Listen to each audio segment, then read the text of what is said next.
Seja bem-vindo ao SL Podcast, um programa onde discutimos os temas que mais impactam a comunidade académica crioula em Portugal. Eu sou Peter Gonçalves. Para este episódio, vamos ter a conversa com a doutora Maria João Marques, presidente da Associação Unidos de Cabo Verde. Vamos estar a discutir os temas como os problemas da renovação de vistos por parte do CEF e vamos tentar abranger também sobre os projetos que a Associação Unidos de Cabo Verde tem estado a realizar. Maria João, muito obrigado por aceitar o nosso convite. Obrigada. Seja bem-vinda ao SL Podcast. Um dos projetos mais recentes que a Associação Unidos de Cabo Verde, em colaboração com o USL, Núcleo de Estudantes Angolanos, Associação Cultural de Momentos, Sabores de Odivelas, Núcleo de Unidos do PS da Amadora e Mirativa, foi redigir e enviar uma carta ao Ministro Eduardo Cabrita, Ministro da Administração Interna, e a Secretária de Estado para a Integração e Imigração, Cláudia Pereira, sobre o problema em que o CEF não incluiu os estudantes, tanto secundários como universitários, na questão da renovação automática. O prazo para a resposta é hoje. Já obteve a resposta? Não, ainda não. Não me surpreende muito, fico apenas triste, porque começa a ser revelador da ausência de respostas e do espírito um bocadinho de superioridade que este Ministério tem em relação às práticas de cidadania. Mas hoje, o prazo era até hoje para nos responderem. Pronto, acho que a carta que foi subscrita por essas associações não foi uma carta ofensiva, de maneira que até às 18, 19 horas estarei à espera de resposta para depois, com as outras associações, iniciarmos outras formas de luta. O CEF ainda não respondeu. Quais serão os próximos passos a dar? Eu acho que um dos próximos passos a dar, se o coletivo das associações concordar, é dar um bocado de visibilidade a esta preocupação. Para os estudantes universitários,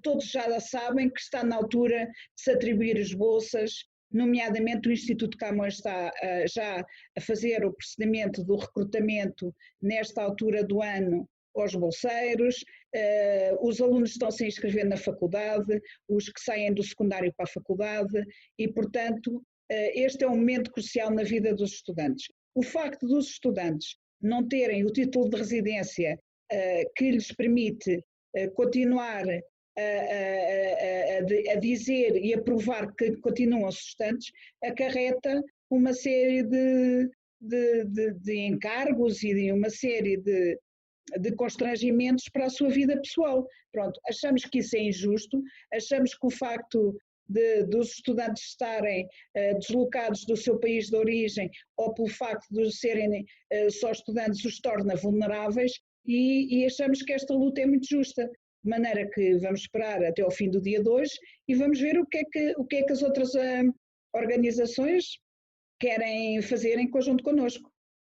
De facto, os problemas são muito complicados porque uma das ações que fica impossibilitado de fazer é ter acesso ao SAS, que muitos alunos Exatamente. têm para ter apoio de alimentação. Também já não poderíamos, sem o documentativo, não se pode ter o apoio também no passe que os bolseiros têm apoio. Portanto, essas questões do passe de alimentação são as questões que vêm logo à cabeça, mas também há outros problemas, outros constrangimentos que são causados por isso.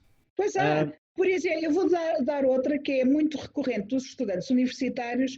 Os estudantes, a Caixa Geral de Depósitos oferece um cartão de débito aos estudantes universitários. Imagine que, por exemplo, uma família apoia financeiramente um jovem com uma prestação pecuniária, não interessa o valor, mas que apoia. A partir da altura que o estudante não prova que continua a ser estudante e que aquilo coincide com o fim do cartão de débito atribuído aos estudantes para, no caso em concreto, aqueles que tiveram a falar comigo da Caixa Geral de Depósitos, o estudante deixa de ter acesso ao dinheiro que tem disponível e que a sua família lhe envia na Caixa de Depósitos, porque ou faz outro cartão e altera a conta, ou em relação aos benefícios relativamente ao cartão de estudante, deixa de ter esse benefício. Portanto, esse também é outro dos constrangimentos. Mas pronto, há Sim, muitos, mas... sim, há bastante, há bastante. E esse é um problema, por acaso, que com a questão da pandemia de Covid-19 era expectável que houvesse. Portanto, para ser sincero, quando vi que havia essa parte da renovação automática, a minha primeira ideia que passou pela cabeça foi que fizerem essa parte especialmente para os estudantes. Um outro problema que a Associação Unidos de Cabo Verde levantou, que foi o facto de haver estudantes que chegaram de Cabo Verde, de Cabo Verde, chegaram dos outros países tarde, chegaram em dezembro, meados de janeiro, e tinham marcação para março, abril. Como houve essa pandemia, acabou por tudo por ser adiado. Portanto, esses alunos, efetivamente, estão na situação ilegal. Esse não é ilegal, atenção. Sim, mas Ilegal não é a palavra certa, mas ainda bem que estou aqui no meio dos estudantes, porque há de haver estudantes de direito, e ilegal não é a palavra certa. A palavra certa é irregular, porque ilegal parte-se do pressuposto que a pessoa está disponível ou está com intenções de cometer um crime. E isto convém que fique claro. A pessoa não está ilegal, a pessoa está em irregularidade, está em vias de poder regularizar, mas neste momento, ainda por cima, a culpa não é dela. Pronto, e não foi contemplada no pacote que de alguma maneira devia ser, porque aí quase que é obrigada a perder um ano porque não tem esta situação regularizada. Esta é das situações mais injustas. E atenção que não são só um ou dois, é um grupo já considerável de jovens que está nesta situação. a Associação Unidos de Cabo Verde tem alguma linha de apoio em que esses estudantes possam recorrer para obter mais informação. É de relembrar que a USL lançou na sua página de Facebook um questionário onde as pessoas podem responder de forma anónima, em que fazemos estas questões para podermos ter mais uma noção dos Sim, sim. números que estamos a falar, porque sabemos que esta situação acarreta praticamente todos os estudantes, não digo todos entre aspas, mas são muitos, e portanto pode ir aceder à página da USL no Facebook para responder a essa questão. Mas estava-lhe a perguntar se a Associação Unidos de Cabo Verde dispõe de uma linha de apoio para que estes estudantes possam recorrer para, enfim, saber mais informações sobre essa situação. Nós, pronto, nós temos um e-mail que respondemos por e-mail, que é correio@aucv de A minúsculo, aucv.pt, e respondemos a todas as questões. Também podem ir à nossa página do Facebook, que é a Associação Unidos, e nós respondemos na medida dos possíveis e tentamos apoiar e ajudar nos agendamentos, mas normalmente os estudantes universitários é mais a troca de informações, porque eles têm muito acesso à informação a nível das tecnologias e portanto, às vezes são informações erradas, mas pronto, mas se algum estudante precisar, disponha de que nós estaremos a apoiar, de certeza.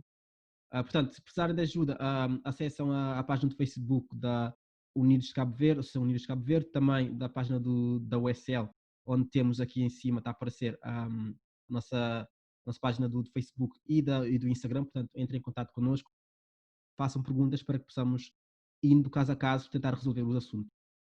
Bom, agora, voltando um pouco atrás, já tivemos aqui a falar sobre este projeto que foi muito bem-vindo por parte da USL, obrigado por nos ter contactado para informarmos sobre esse assunto. Mas voltando um bocadinho atrás, fala-nos um pouco quem é a Associação Unidos de Cabo Verde, como foi lançada e quais foram os projetos, quais são os projetos de bandeira que têm feito durante os anos. Tenho a noção que já são maiores de idade, portanto devem ter muitas histórias para contar.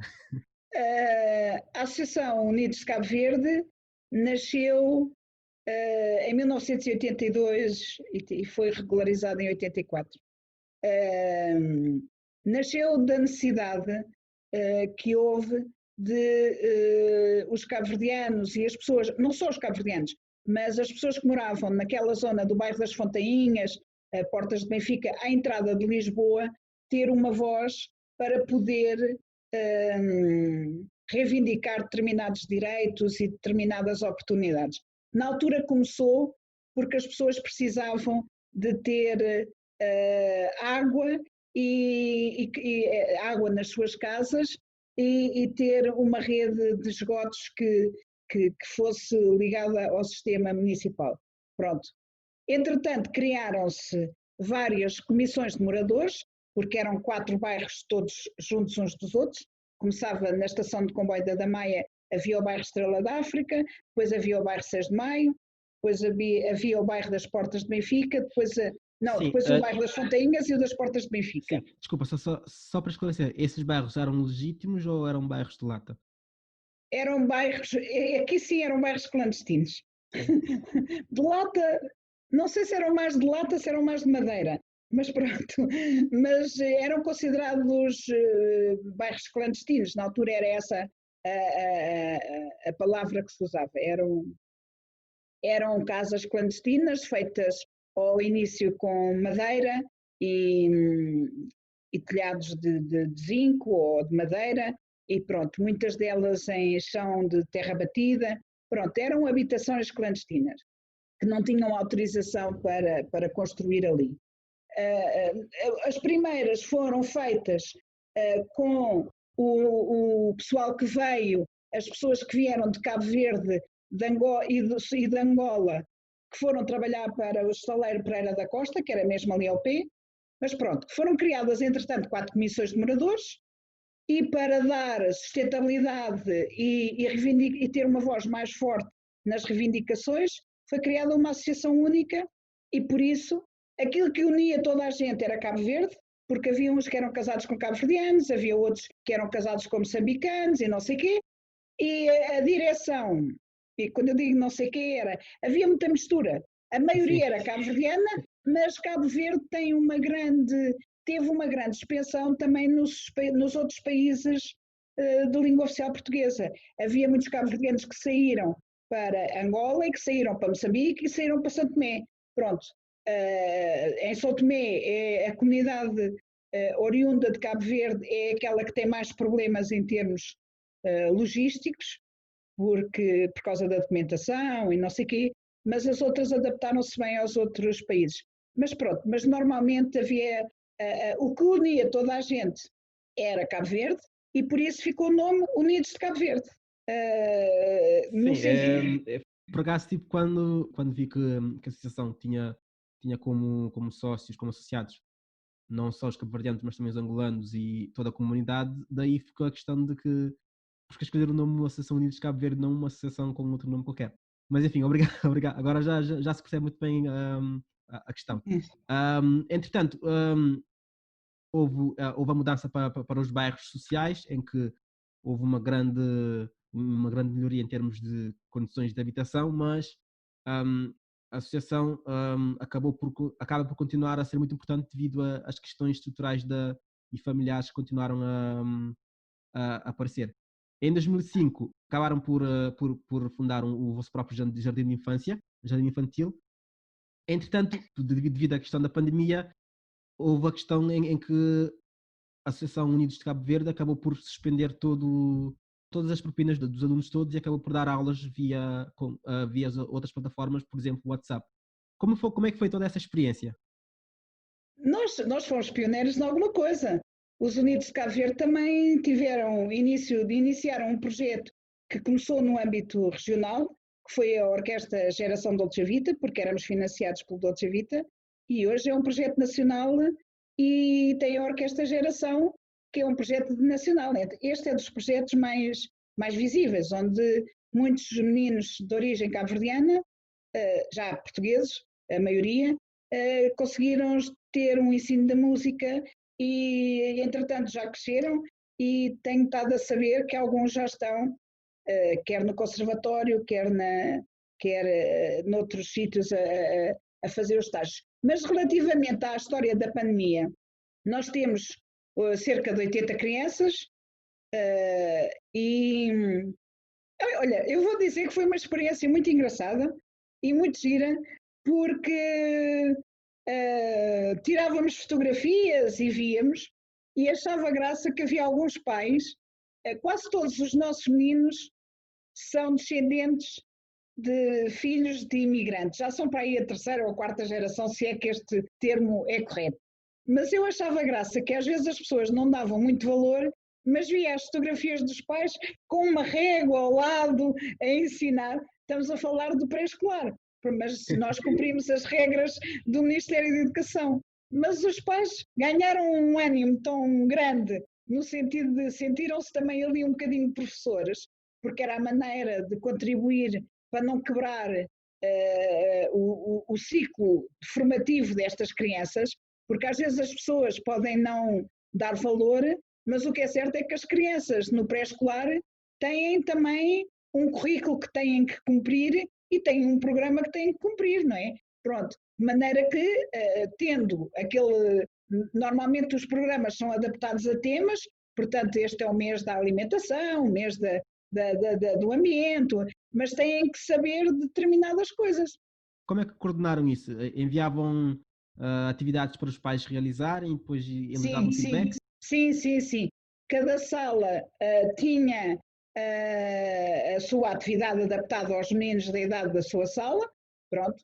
Os educadores punham o modelo ou tiravam fotografias para, olha, vamos fazer isto, ou vamos pintar aquilo, ou que precisamos de desenhar isto, ou outras atividades, propunham atividades e os pais em casa faziam e depois mandavam fotografias com o resultado. Foi muito engraçado porque até este ano houve aquela canção do Jerusalema que se tornou um hit e então fizemos um concurso em plena pandemia onde os pais tinham que saber a coreografia com os filhos e ganhavam um prémio quem fosse a melhor coreografia e todos nós votávamos. De maneira que fartámos de ouvir a Jerusalema, mas os pais alinharam imenso e gostaram. Chegámos a ver as famílias inteiras, os irmãos, o pai e a mãe, a participar na coreografia e foi bastante interessante. Sim, e talvez muitos desses pais, devido à situação do trabalho e tudo mais, não passam muito tempo com os filhos e, portanto, acaba por não acompanhar muito isso de perto. Foi. Sim, uma das questões também que houve devido a essa pandemia é a questão da layoff simplificado, mas, entretanto, as instrutoras do Jardim, a associação acabou por não aderir a esse layoff. Entretanto, as propinas representam cerca de 50% da vossa receita, certo? Como é que está a situação financeira do Jardim Infantil? Nós no mês de julho, até porque no mês de agosto estamos de férias, é o mês que nós tiramos de férias porque não temos capacidade para fazer férias repartidas. Nós no mês de julho tivemos que fazer, o layoff faz por mês, mas nós aguentámos, mas no mês de julho tivemos que fazer um mês de layoff, porque o mês de agosto é um mês onde não entra receita nenhuma e nós tivemos uma grande redução de crianças, porque os irmãos estavam em casa em telescola, porque havia alguns pais que estavam desempregados, pronto, uma série, há muita gente a trabalhar na área da restauração e a área da restauração levou uma pancada monumental, pronto, e essas são as pessoas que ficaram em casa.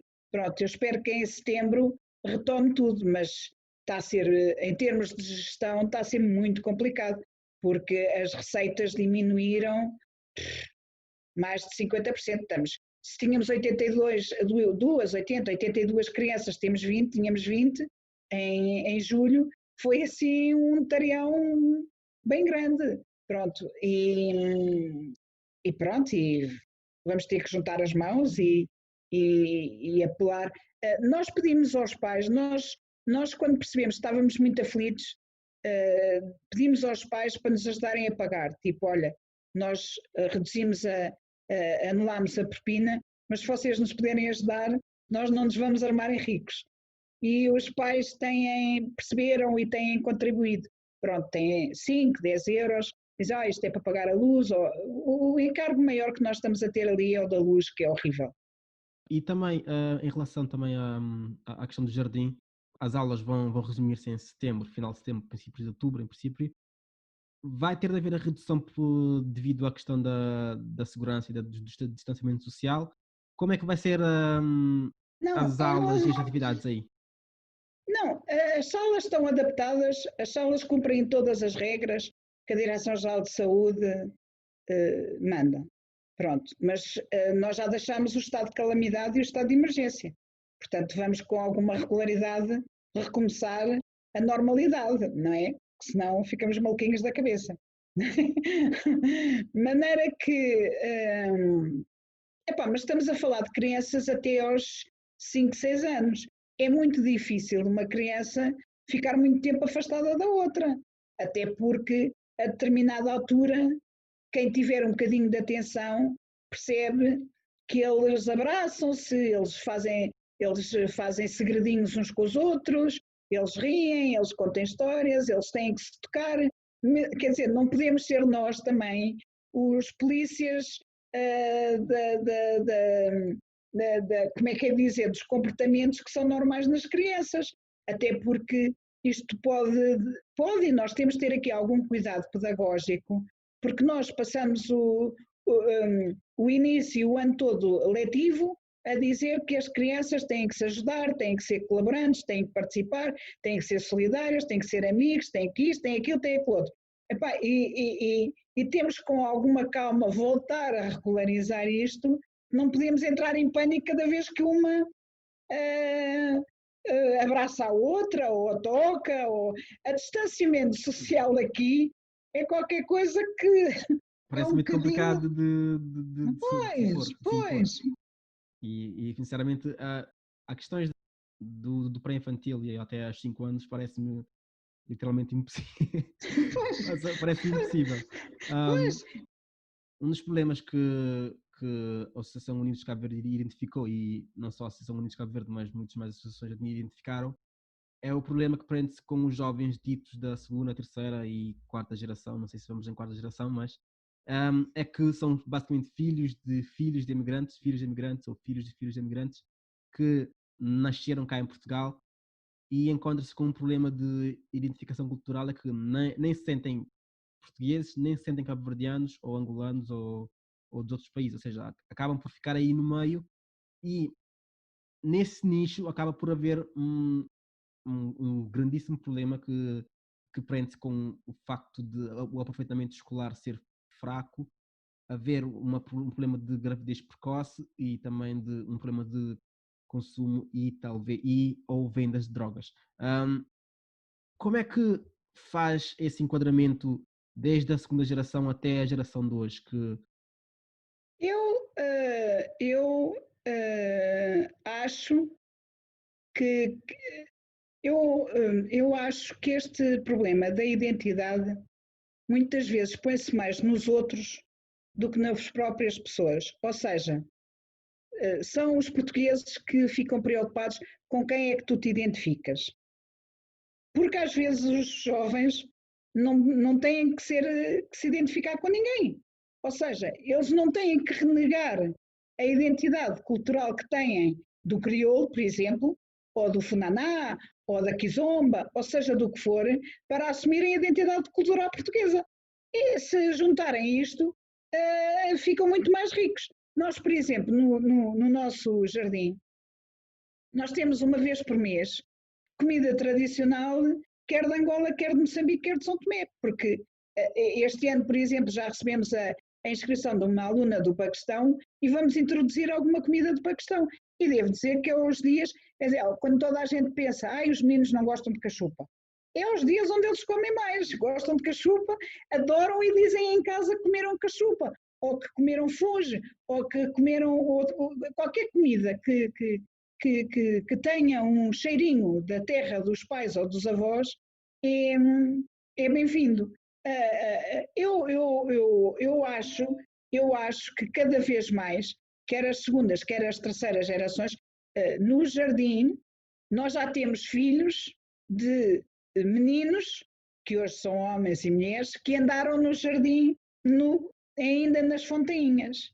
Portanto, alguns, a educadora que os meninos, os filhos estão a ter agora, foi a educadora delas, pronto, ou deles.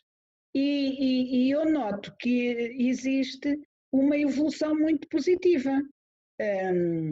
E é engraçado, porque no outro dia fizemos uma pequena avaliação sobre se as atividades da associação tinham tido impacto na vida das pessoas, na sua vida, se ajudaram ou se não contribuíram em nada, e a maioria disse que contribuiu. E contribuiu muitas vezes de uma forma ligada à área lúdico-pedagógica. Enquanto, por exemplo, os meninos que estavam nas ditas barracas clandestinas não tinham colónia de férias, quando a associação apareceu, uma das atividades que fazia com regularidade era as colónias de férias. Na altura, as pessoas autoguetizavam-se, ou seja, ficavam restringidas ao seu bairro, ali era o sítio onde se sentiram seguras, portanto muitas vezes não saíam do bairro para conhecer fora, e se tu consegues promover algumas atividades para irem visitar ou castelos, ou museus, ou outros distritos de Portugal, ter novas experiências, alimentas aqui um bocadinho o bichinho da curiosidade. E hoje é com alguma facilidade e com muita alegria que eu vejo que muitos dos meninos que andaram na associação pegam na sua mochila e vão passar férias à França ou à Inglaterra, ou passam muitas vezes por sítios onde têm alguma facilidade de alojamento, mas arriscam-se e vão. E há uns anos atrás, se calhar ficavam as suas férias ali reduzidos ao bairro, reduzidos à vizinhança, acordavam mais tarde, não sei o quê, ficavam a ver televisão, e hoje já com muita facilidade, se nós perguntarmos aos meninos onde é que tu foste de férias, eles têm pequenas excursões que vão para as piscinas não sei de onde, vão a um aquaparque, ou seja, os pais já se preocupam com isto, e parecendo que não, estas atividades, já há muita gente, por exemplo, também nos escoteiros, já há grupos de dança, já há jovens que se entusiasmam a tocar, pertencem a grupos desportivos, vão para o judo, vão para as corridas, vão para a ginástica, já é com alguma facilidade que nós vemos isto. E isto é um fator de inclusão tremendo. A partir da altura que tu elevas o nível da educação / formação, tu elevas a excelência e com alguma facilidade estas crianças não têm nenhum problema de identidade, não é? Porque o problema da identidade muitas vezes põe em quem os olha e os acha diferentes, porque quase todos eles, e se nós formos perguntar às salas, todos eles têm um clube de futebol que é português. Se calhar não têm nenhum clube de futebol nem de Cabo Verde, ou de Angola, ou de Moçambique, mas todos eles têm um cantor que gostam. Mas se formos falar de músicos, se calhar todos têm um músico oriundo da família onde vêm, que eles ouvem com muita frequência. Eu espero. Portanto, essa multiculturalidade não tem de ser abafada, mas sim tem de ser abraçada Exatamente. porque é um lado positivo. Mas, insistindo ainda um pouco mais nessa questão, há de facto uma grande melhoria no que toca às pessoas saírem mais da sua zona de conforto, aventurarem-se mais. Há um nível de educação que é muito, muito, mas muito superior do que era antes, mas continua a haver uma lacuna, e eu senti isso quando fui mesmo ainda no secundário, quando passei para o décimo primeiro, 12º, em que no curso normal que as pessoas enfrentam, tanto no curso de ciências como no de economia, e penso que também de humanísticas, há de facto um número muito reduzido de pessoas oriundas de bairros e mesmo, posso dizer, emigrantes, em que e principalmente em imigrantes africanos, em que acabam por ir para esse curso. E se formos ver mais à frente nas universidades, há um número ainda muito mais baixo, mesmo reduzido, que é muito residual comparando com o número de alunos, por exemplo, no nono ano, no oitavo ano, no sétimo ano. Porquê que continua a haver essa questão das pessoas não quererem ir para a universidade, por exemplo? Não, eu reconheço esse problema e o Peter tem razão. Eu acho que as pessoas, os jovens, quando entram para o décimo primeiro ano, se apercebem muito cedo que têm que ajudar a família. Que têm que ajudar a família ajudando-se também a eles próprios. Portanto, é com muita facilidade que eles procuram começar a trabalhar logo a partir dos 18 anos. Alguns, se começarem mais cedo, não se incomodam, não é? Porque sentem a necessidade de ter as suas coisas. Normalmente são famílias que são numerosas, ou seja, agora já começa a haver famílias mais pequenas, mas é com muita facilidade que nós encontramos famílias, mesmo as segundas e as terceiras gerações, com 2, 3 filhos, pronto, 2, 3, mas ainda há muitas com 4 e 5 filhos. Com 4 e 5 filhos pode ser uma grande alegria, mas a chegar a outubro é uma grande dor de cabeça, porque são 5 pares de sapatos, porque são 5 pastas, porque são 5 livros de leitura, são 5 livros de matemática e apesar de haver algumas vantagens que o sistema educativo oferece a estes pais, o que é certo é que estas crianças, de qualquer das maneiras, são ainda um encargo económico para os pais. Se os pais não tiverem a firme determinação de que os seus filhos estudem e, de alguma forma, promover o estudo para os tirar daquele ciclo de pobreza que muitas vezes é muito difícil de sair, para os arrancar dali, os pais também têm que ser determinados. E os pais têm que ser determinados, obriga a muito amor, muito esforço e muita conversa, porque também não é fácil explicar a um jovem que gosta de ter uns ténis Nike ou uns ténis Adidas, que não compra aqueles ténis, compra outros mais baratos, porque a seguir quer que ele vá entrar na escola e precisa de lhe comprar os dossiês, as canetas, e pagar as visitas de estudo, pagar este tipo de coisas. De maneira que eu acho que os pais, a determinada altura, facilitam a desistência do aluno. Pronto. Se eles encontrarem uma rede de apoio que lhes permita não desistir, eu estou certa que todos os pais têm muito orgulho em ver os seus filhos, e eles fazem isso com muito orgulho, acabarem os seus cursos. Eu acho que com o tempo nós vamos começar a assistir cada vez mais a um aumento gradual da continuidade dos estudos.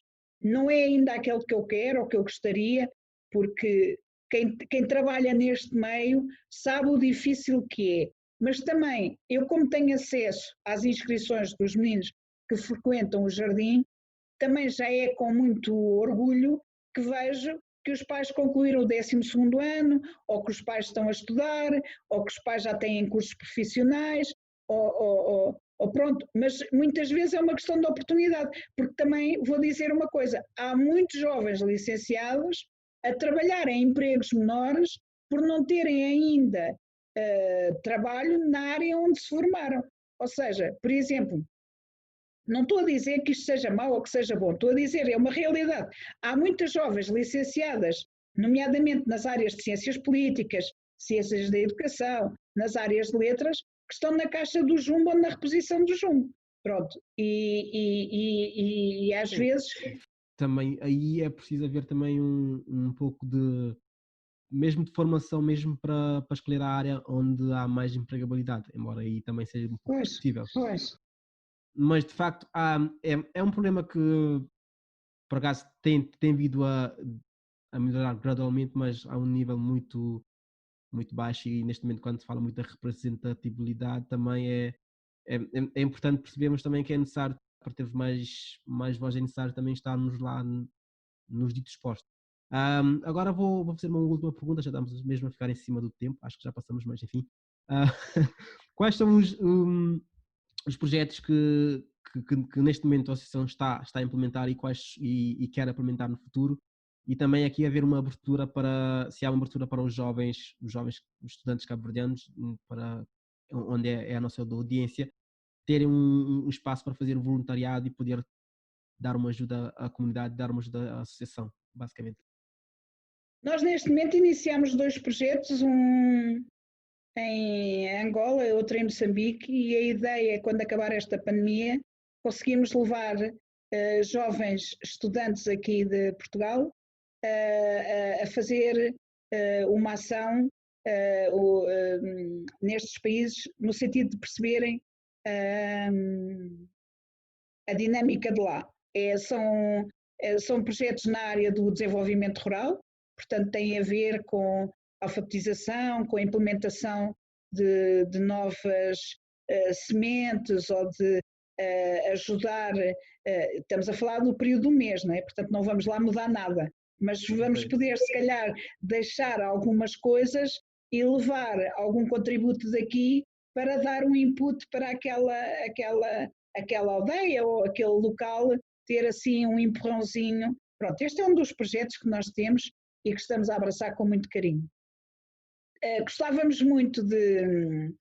muito disponíveis para receber jovens que queiram fazer estágios profissionais na área da educação e da multiculturalidade e do atendimento ao público, na área do direito. Temos muita vontade de abrir um gabinete cívico, ou seja, um gabinete de direitos civis, porque percebemos que há muita gente com muitos constrangimentos ligados aos direitos civis. Ou seja, há muita gente que, pelo facto de vir de uma família que tem menos oportunidade, o direito é muito bonito, mas o direito, se não houver dinheiro para pagar as taxas, para pagar um advogado, para pagar as pessoas, o direito não é nada. Pronto. Portanto, ninguém aqui tem direito se não tiver pelo menos o dinheiro para pagar isso.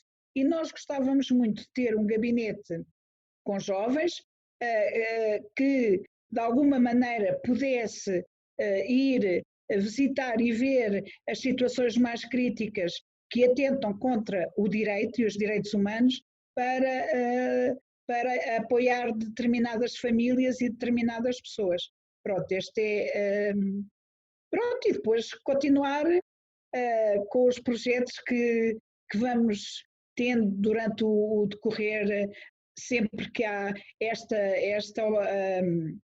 esta necessidade de apoiar a luta dos estudantes na regularização, na questão do racismo, na questão dos direitos humanos, na questão da dignidade do ser humano, pronto, na intervenção política.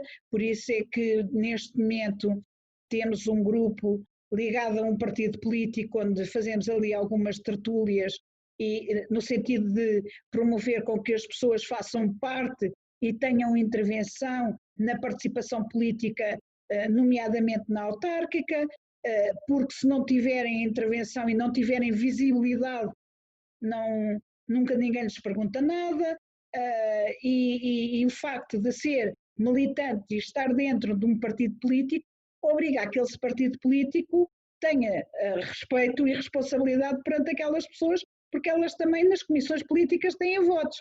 Pronto, de maneira que este é, nestes momentos, o grande projeto da associação. São projetos mesmo muito interessantes e precisaríamos de mais um podcast para poder falar sobre eles. Bom, muito obrigado, muito obrigado, Maria. Nada, João muito Marques. obrigado eu. Muito obrigado pela sua participação. E assim chegamos ao fim da USL Podcast. Continuem ligados às páginas da USL no Facebook, no Instagram e também à página do YouTube. Façam download do podcast no Spotify, Apple e em outras plataformas. Continuamos ligados. Até para a semana. Muito obrigado.